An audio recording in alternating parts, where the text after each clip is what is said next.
Hello, welcome all those who have joined us. This is Ukraine Media Center at Ukrinform. We continue our work, and right now we are going to discuss the situation in the south of Ukraine. We have with us Natalia Humeniuk, the head of United Coordinated Press Center of the Security and Defense Forces of Ukraine. Glory to Ukraine, glory to the heroes. Can you please share what is happening in the south? We continue the combat operations. The enemy is strengthening its positions, including escape positions, because we are pushing the enemy back. But still, every once in a while, they are trying to get to the previous positions to make some small attacks in order to push us away from the already liberated territories. Also, the enemy is using aviation and missile attacks against the deep rear. We are all watching it because without real success on the battlefield, they are using the more vulnerable part of us. They are taken from the sky. We can see that the shells strengthen. We can see that Odessa and Mykolaiv region are usually under attack. So what's your assessment of that situation? Yes, indeed. The territories liberated from the enemy in Mykolaiv region. Some artillery and mortar systems are used, as well as MLRS sometimes. This night, there were attacks on some communities in Bashtanka district. There are some instances of damage.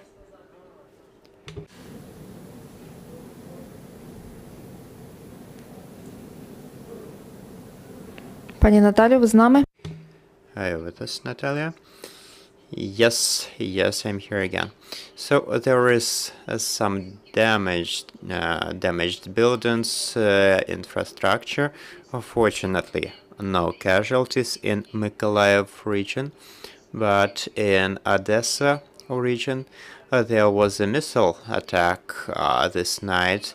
It was HA-22 missile, quite an old one, but still it entails considerable damage. A number of residential buildings were impacted. There was a fire. The total area of it was 500 square meters, so it was possible to extinguish it.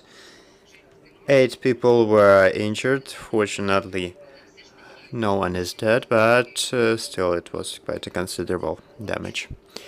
What's the situation in the Black Sea? In the Black Sea, the weather is beneficial for us. There is a sea storm, but still there are 2 enemy warships carrying up to 16 missiles directed to the territory of Ukraine. At the same time, we continue the operation on this mini island. This night, there were about 10 successful attacks by the Ukrainian military against the island. We are still collecting the information, but we know that at least one Panzer S1 was impacted. We all are waiting for the liberation of Kherson region. Do you have any news that you could share with us about the advancement of our forces?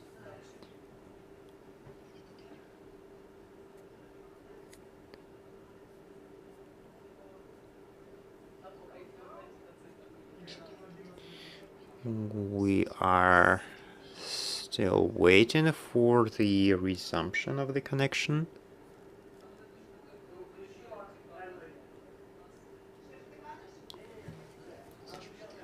Natalia, are you with us?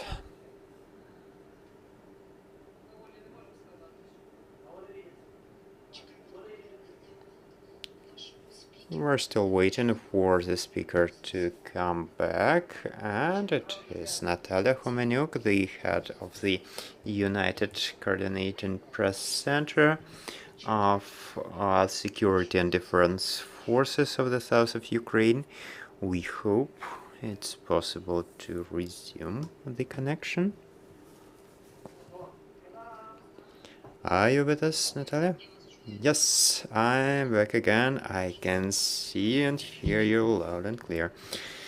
Yes, we can hear you too. So my next question was about Kherson region. We are looking forward to the liberation of the region. Can you right now inform us about advancement of the Ukrainian troops? Unfortunately, there are some elements of waiting, emotional waiting, which have negatively impacted the advancement of Ukrainian troops. So these news updates, which are sometimes premature, they can be harmful in this situation. And let me remind you that the step is a kind of terrain that is quite dangerous for our troops, and also our weapons are less long range than those of the enemy. So we have to push the enemy to a really long distance to be able to report anything. So once again, I'm speaking to all the government officials. Let the military do their jobs. No one is taking your laurels away. We do not need them. We will do the thing, we will report on it, and then you can speak of it as well. Thank you, Natalia. And are there any changes on the Transnistrian border? The situation is quite stable. It is fully controlled by the defense forces. Our borders are safely protected, and the defense detachments are there. So this is a force that is able to stop those possibly coming from the Transnistria, and they understand fully well that there is this defense on the Ukrainian side. So we fully control the situation in the region, and we can attest to that. Your questions, dear colleagues. I'm Irina Kožuchar from Ukrinform. So if it is possible to share this, please do so. Otherwise, please don't. What is the situation on the Zmeyny Island? Because we learned from social media that not all the enemy equipment has been destroyed. So do you continue the operation aimed to destroy the enemy equipment? And another one about the fire that people say still continues. Do you have any updates on that? Next question. There is some information vacuum on the temporarily occupied territories, the vacuum that is being filled by the Russian propaganda. So is there any planning for dispatching some information, bulletins, some leaflets, etc.? Some additional information on top of what we have seen yet. Thank you for your questions. They are quite extensive, and I'll try to be brief in my responses. The operation on Zmeyny Island still continues. It's a long-term one. It's intended to fully liberate the island from the occupiers. This night there were over 10 successful impacts, but we are not able to unveil all the results. Preliminarily, we have already informed that Over the last days of this operation, we have successfully attacked the radio location station that was, in fact, the eyes and the ears of the island. We destroyed 2 Panzer S1 systems before and 1 this night as well, so 3 in total. And also, we have some information that there were successful impact on the enemy troops and enemy equipment. So we do not have all the details. Once we have more information, we will unveil it to the public. Next, speaking of the activities that we can read about in the media concerning the Odessa mine. We are reminding once again that we are not attacking the civilian infrastructure. If some events are happening there, we can only observe them because the northwest part of the sea is blocked. We cannot fully investigate the situation. We cannot collect the intelligence in full capacity, but we know that from time to time there are some fires or there are some technical issues happening, after which the occupiers arrange some search and rescue operations, but we are not aware of all the details there. Speaking of the information being provided to the occupied territories, we have quite strong communication with the partisan movement, the mental connection, so to speak. We have some mutual understanding. They are working to support us, we are working to support them, and we are working for a common goal to liberate the occupied territories, to liberate the Kherson region. So whatever is possible to provide there in the informational capacity, we are doing that, but we are not unveiling the detail in order to keep people safe. Other questions? Hello, Natalia. I'm very grateful for answering the previous question, because this was a question I wanted to ask as well.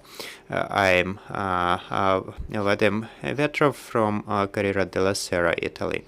So my question, in the Black Sea, there are 5 missile carrying vessels of the enemy, also as a submarine, and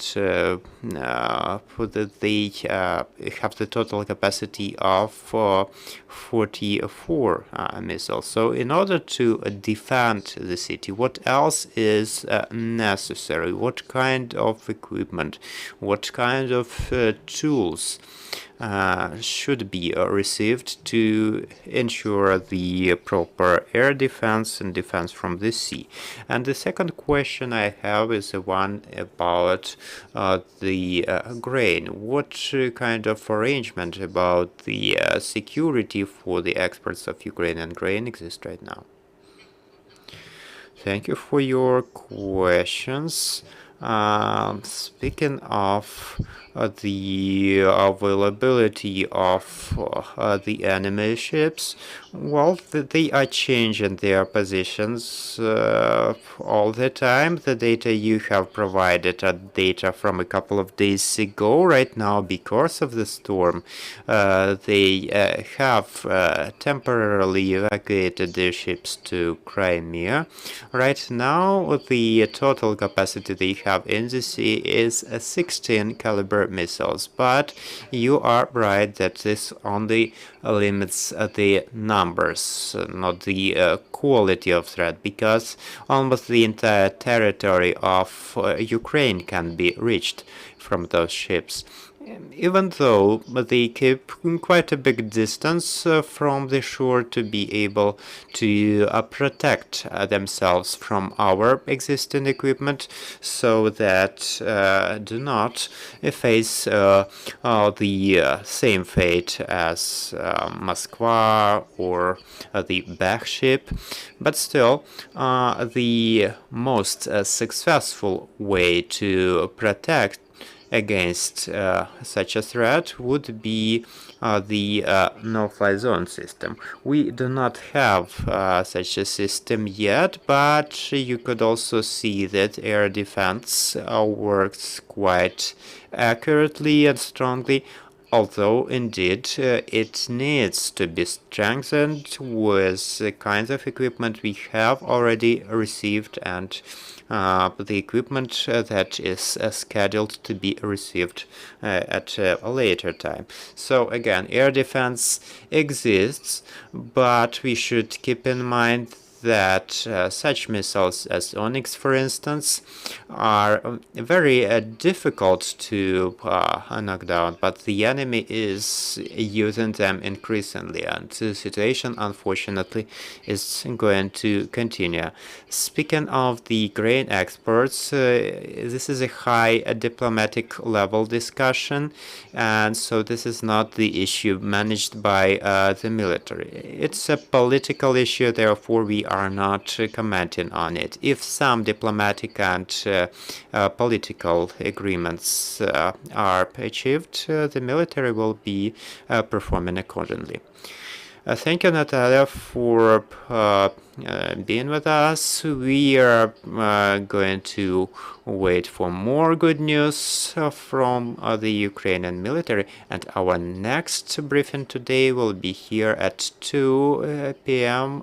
This will be Ms. Lomakina, the President's Commissioner on a barrier-free environment.